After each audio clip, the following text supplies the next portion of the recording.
Сәлеметсіздер ме, құрметті әріптестер және желі оқырмандары.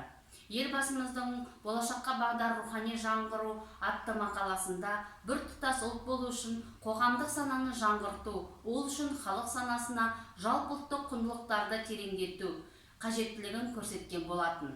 Осы мақсатта еліміздің Қазақстанның киелі жерлерінің географиясы жобасы жасалды.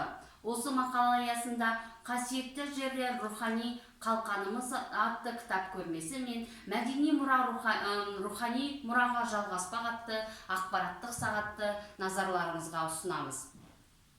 Әр халықтың, әрбір өркениеттің жалпы ұлттық сипаттағы және осы халықтың әрбір өкілі білетін қасиетті жерлері бар. Бұл рухани дәстүрдің негіздерінің бірі. Қазақстан үшін бұл ерекше маңызды.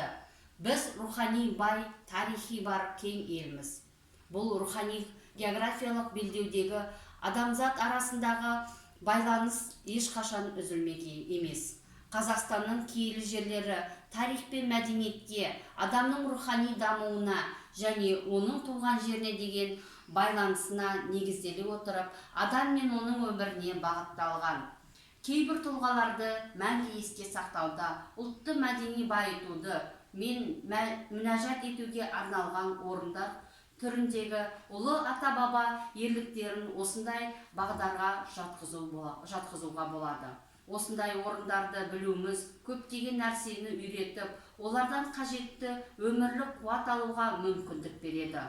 Осыған байланысты киелі мекендерді жүйелеу және жіктеу адамның рухани баю мәселесін алға тартып қана қоймай, сонымен қатар мәдениетіміз бен салт дәстүрімізді, бай тарихымыздың құндылықтарын көрсете аламыз.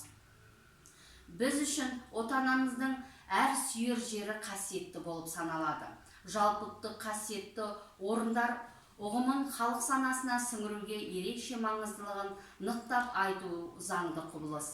Ел мен жер рухани құндылықтардың арқауы. Қазақ халқының ұлттық санасының ерекшелігі, туып өскен жері, өнген ордасын кие тұтып, оның қадір қасиетін бағалаумен құнды. Аталарымыз туған жер тұғырың, туған ел қыдырың деп бекер айтпаған. Туған жер мен елдің халық санасына сіңген рухани құндылығының ұлттық қалыптасуында, дамуында айрықша рөл бар. Бұл дүниелер бұған дейін қасиетті нысан ретінде ғылыми сарапталып жүйеленбеген.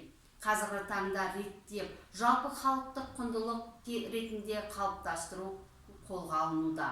Бұл жұмыстың рухани маңызына тоқталар болсақ, біріншіден, киелі қасиетті нысандар біздің ұлтты рухани жұтаңдықтан сақтайтын символдық қалқанымыз деп, ұлттық мақтанышымыздың қайнар бұлағы деп түсінген дұрыс. Екіншіден, қазіргі жастар өзінің тарихын тек әлеуметтік желіде таратылған жеңіл-желпі ақпарат арқылы танып білуде. Бұдан мен аңғарамыз. Күн өткен сайын жастардың тарихи санасының тұсау саласын қауіп күшейіп келеді.